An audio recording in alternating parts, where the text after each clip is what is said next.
Murid-murid, sila beratur mengikut elemen masing-masing.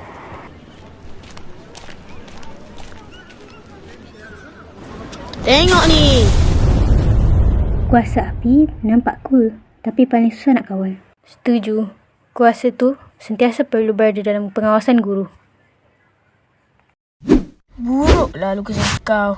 Berhenti je lah melukis. Tak ada orang nak puji kau lah. Pulangkan balik. Kenapa? Takut rosak.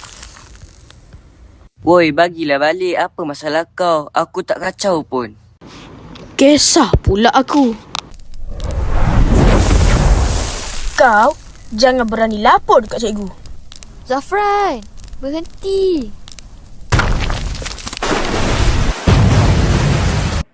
Kau sedar tak apa kau dah buat? Aku cuma bergurau. Ini bukan gurauan. Api kau boleh bahayakan orang lain. Kuasa bukan untuk menindas orang. Korang memang suka masuk campur.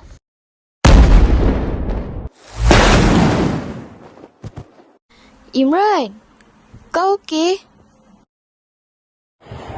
Assalamualaikum. Minta perhatian. Maaf mengganggu bagi guru yang sedang mengajar.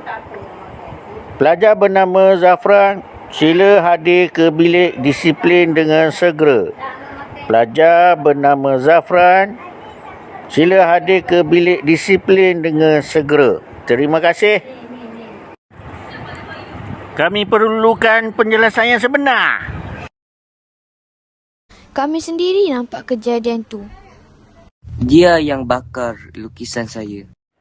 Kalau kita diam, benda ni akan berlaku lagi. Kuasa diberikan untuk melindungi, bukan menyakiti. Disebabkan tindakan Zafran, dia dikenakan hukuman gantung sekolah. Oleh itu, amatlah penting kita menyelesaikan masalah dengan cara yang sepatutnya. Terima kasih sebab tolong aku. Kalau salah, tetap salah. Tak kira kuasa apa sekalipun.